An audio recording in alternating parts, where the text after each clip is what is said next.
ঝন্টু আলী শেখের কথা উল্লেখ করেছি স্যার। ঝন্টু আলী শেখ একজন হাবিলদার। নদিয়ার তেহট্টতে ঝন্টু আলী শেখের মরদেহ যখন গেছে তখন গোটা আশেপাশের গ্রাম মানুষ ভেঙে পড়েছেন, হাজার হাজার মানুষ শ্রদ্ধা জানাচ্ছেন। 26 তারিখ এপ্রিল মাসের 2025 শনিবার সবাই ছিলেন। আমাদের পার্টি তো বটেই, অন্যান্য রাজনৈতিক দল ছিল না কেবল একটিমাত্র রাজনৈতিক দল। কুইজ মাস্টার হওয়ার প্রয়োজন হয় না এটা জানবার জন্য। যে কেউ জানেন বাংলায় যে কোন রাজনৈতিক দল যায়নি। বিজেপির কোন নেতা রাজ্য স্তরের সেদিন যাননি ঝন্টু আলী শেখকে সম্মান জানাতে।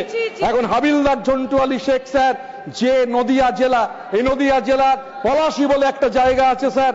1757 সালে যখন স্বাধীন বাংলার শেষ নবাব সিরাজদৌল্লার পতন হচ্ছে, যখন ইংরেজ বণিকের মানদণ্ড শাসকের রাজদণ্ডে রূপান্তরিত হচ্ছে, সেই সময় মুসলমানের ঘরে জন্মানো স্বাধীন বাংলার শেষ নবাব সিরাজের বিরুদ্ধে যে ষড়যন্ত্র, সেই ষড়যন্ত্র করেছিলেন আরেকজন মুসলমানের ঘরে জন্মানো মির্জাফর। কিন্তু মির্জাফর একা ছিলেন না। মুসলমানের ঘরে জন্মানো মির্জাফরের সঙ্গে হিন্দুর ঘরে জন্মানো জগৎ শেঠ, হিন্দুর ঘরে জন্মানো রায়দুল্লভ, হিন্দুর ঘরে জন্মানো উমিচাঁদ এই ষড়যন্ত্রে সামিল ছিলেন। আর পলাশী আমবাগানে সিরাজ পরাজিত হয়েছিলেন। কিন্তু বাংলার মাটি এটা দেখেছিল, বাংলার মাটি এই বার্তা দিয়েছিল যে সিরাজের জন্য, মুসলমানের ঘরে জন্মানো সিরাজের জন্য রক্ত দিলেন কারা? রক্ত দিলেন মুসলমানের ঘরে জন্মানো মীর মদন আর হিন্দু ব্রাহ্মণের ঘরে জন্মানো মোহনলাল। এই যে ইতিহাস, এই ইতিহাসটা আপনি চাইলে মুছে ফেলতে পারবেন না। 1757 100 বছর বাদে স্যার 1857 মহাবিদ্রোহ, first war of Indian independence, আমাদের বাংলার ব্যারাকপুরে মঙ্গল পাণ্ডে, ঈশ্বর পাণ্ডে তারা শহীদ হচ্ছেন।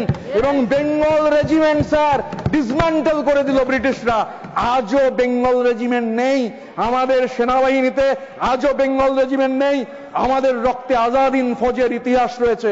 মহাবিপ্লবী রাসবিহারী বোস, দেশনায়ক সুভাষচন্দ্র বসু, সেলুলার জেলের 585 জন যে বিপ্লবীর নাম, তার মধ্যে 398 অবিভক্ত বাংলার বাঙালির রক্তে লেখা রয়েছে আন্দামান সেলুলার জেলের ইতিহাস। আমাদের নেত্রী মমতা বন্দ্যোপাধ্যায় এই ঘটনার পর নির্দেশ দিয়েছিলেন বাংলার পাহাড় থেকে সাগর অবধি সেনাবাহিনীকে সম্মান জানিয়ে জাতীয় পতাকা নিয়ে মিছিল করতে হবে। আমরা করেছি স্যার। কিন্তু হাবিলদার ঝন্টু আলী শেখের কথা বলছিলাম, আরেকজন হাবিলদারের কথা না বললে স্যার অন্যায় হবে। সেই হাবিলদারের নাম কাজী নজরুল ইসলাম। কাজী নজরুল ইসলাম ব্রিটিশ ইন্ডিয়া রেজিমেন্টের সেখানে হাবিলদার ছিলেন। সেই কাজী নজরুল ইসলাম তিনি একটা কবিতা লিখেছিলেন কোন সংগঠন তৈরি হওয়ারও অনেক আগে, এই সংগঠন তৈরি হওয়ার অনেক আগে কাজী নজরুল ইসলাম তিনি লিখেছিলেন বিদ্রোহী বলে একটা কবিতা। এই যে পাক অধিকৃত কাশ্মীর, এত মানুষের সমর্থন, সবাই সমর্থন করছেন, তা সত্ত্বেও কেন পাক অধিকৃত কাশ্মীর আমরা দখল করতে পারলাম না প্রশ্ন উঠছে। আমি যে কথা বলে শেষ করতে চাই, আমি হাফ এ মিনিট নেবো স্যার।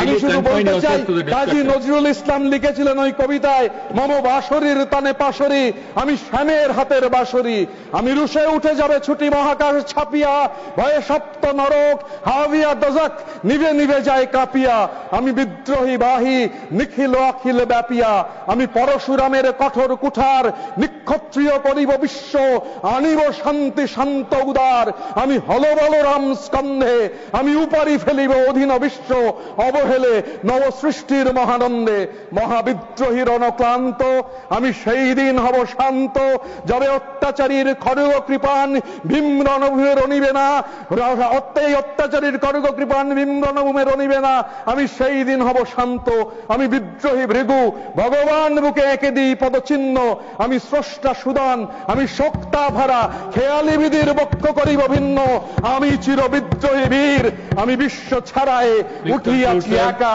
চির উন্নত শির। জয় হিন্দ, জয় বাংলা।